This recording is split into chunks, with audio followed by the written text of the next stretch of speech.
Yeah, today the lesson is on the breakdown of Romans 6 and 14. In Romans 6 and 14 it talks about sin, it talks about being under the law, and it talks about grace. So what we're going to do is, we know the church talks about sin, and it talks about the law, and it talks about grace. A lot of times they don't understand what sin is. They don't teach you what sin is in church, and they don't teach you about the law in church, and they don't teach you what grace really is. So what we're going to do is bring the understanding of what sin, the law, or being under the law, and grace actually really is. You know what I'm saying? Because people go around, they say, well, we live by grace. You know what I'm saying? We're not under the law.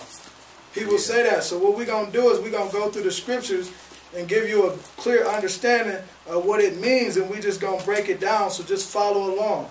Okay, we're going to start at Romans 6, and start at Romans 6 and 1. Romans 6 and 1. What shall we... I'm sorry, did everybody have Romans 6 and 1? I'm sorry. You good? Everybody there? Hold on, wait for him real quick. I'm sorry. You straight? Actually, wait for me.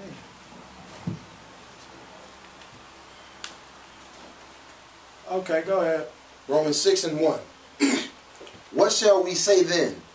Shall we continue in sin, that grace may abound? So it says, what shall we say then? Shall we continue in sin, that grace may abound? Okay, so jump down to 6 and 14.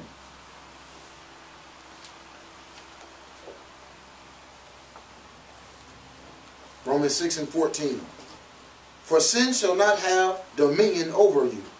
For ye are not under the law, but under grace.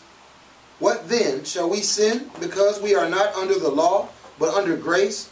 The Most High forbid. Okay, so we're going to go back to 14. Read 14 again. For sin shall not have dominion over you. So it says, for sin shall not have dominion over you. So let's clear up what sin is. Okay, go to 1 John 3 and 4.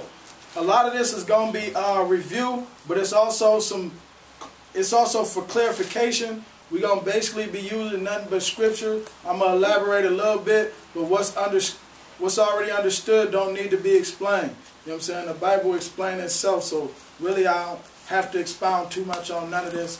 We got a few scriptures we're going to go through, so we just going to hurry up and get through it so that y'all can get the understanding. You said John what? 1 John. Yeah, 1 John 3 and 4.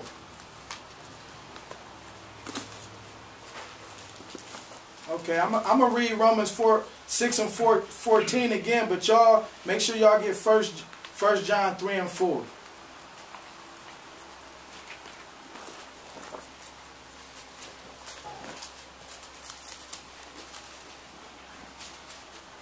Let me know when y'all there. 1 John 3 and 4. Read. 1 John 3 and 4. Whosoever committeth sin transgresseth also the law. So whosoever committeth sin, do what? Transgresseth also the law. So whoever is sinning is going against the law. Okay, keep going. For sin is the transgression of the law. So sin is the transgression of the law. So in Romans 6 and 14, okay,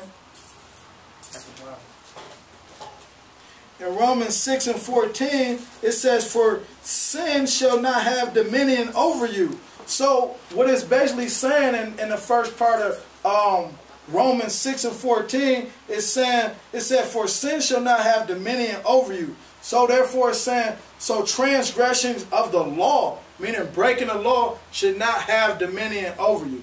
So sin is breaking the law. Okay, go to Matthew 5 and 17. Everybody. So that's the clearing of the first part of that. Part of that scripture, which I'm talking about, Romans 6 and 14.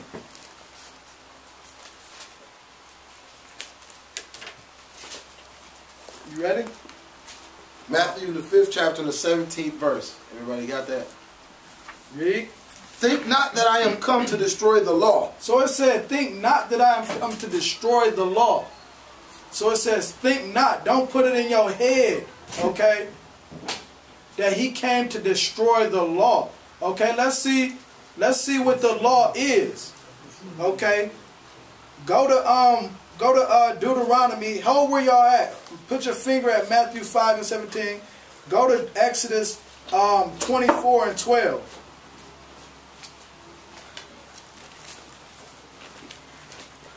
Remember, hold Matthew 5 and 17. But go to Exodus 24 and 12.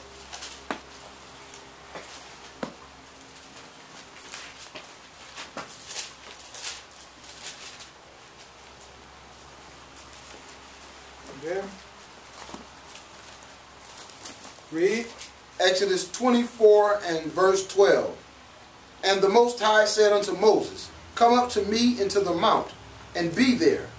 And I will give thee tables of stone, and a law and commandments which I have written, that thou mayest teach them.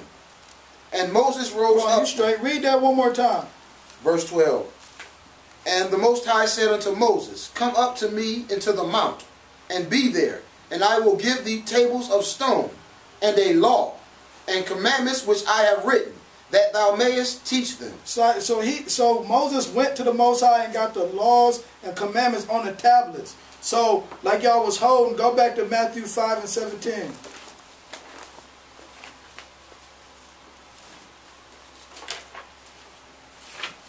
Read that first part again. Matthew 5 and 17. Think not that I am come to destroy the law. So he said, think not that I am come to destroy the law, statutes, and commandments. Because we just went to Exodus 24 and 12, and Moses got the law, statutes, and commandments. Keep reading. Or the prophets. Or the prophets, which is the prophets. We're reading out of the prophets now. Matthew, Mark, Luke, John. Those are the prophets. Okay? Isaiah, those are the prophets. Keep going. I am not come to destroy, but to fulfill. So he came to fulfill. And what I'm going to do now is I'm going to actually go through that process too and show you what he fulfilled. Go to Isaiah 53. Reason why I'm covering, this ain't really a part of the lesson. The reason why I'm covering is because our mind's well. You know what I'm saying? Our mind's well covered it. Isaiah 53.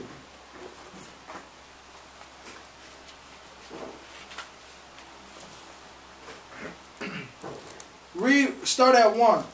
Isaiah 53 and verse 1. Who hath believed our report? And to whom is the arm of the Most High revealed? For he shall grow up before him as a tender plant, and as a root out of a dry ground. He hath no form nor comeliness. So this is describing Christ. It said he has no form nor comeliness. So he wasn't you know what I'm saying, somebody who the women would just flock to, because it said he had no form nor comeliness. Comeliness means beauty. Okay, keep going. And when we shall see him, there is no beauty that we should desire him. Keep going. He is despised and rejected of men. Because Christ was despised and rejected of men. People didn't want to hear what Christ had to say, what he was bringing. Keep going. A man of sorrows. Sorrows because he had compassion on the people. And the people was going through things. Israel was going through tribulation. Come on. And acquainted with grief. And we hid, as it were, our faces from him. He was despised, and we esteemed him not. Right, so he was despised, and we didn't lift him up. We didn't value him. So we didn't esteem him. Okay, we esteemed him not. We didn't value him. Our people didn't value Christ. Keep going. He is despised and rejected of men. Oh, I'm sorry, excuse me. You good, come on. Surely he hath borne our griefs and carried our sorrows. Yet we did esteem him stricken, smitten of the Most High, and afflicted. But he was wounded for our transgressions. He was wounded for our transgressions. That was Christ, wounded for our transgressions. Come on. He was bruised for our iniquities. He was bruised for our iniquities. Come on. The chastisement of our peace was upon him, and with his stripes we are healed. Right, because we know Christ was beat. You know what I'm saying? He was whipped. And that's where he got his stripes from. We healed by the stripes that he took. The punishment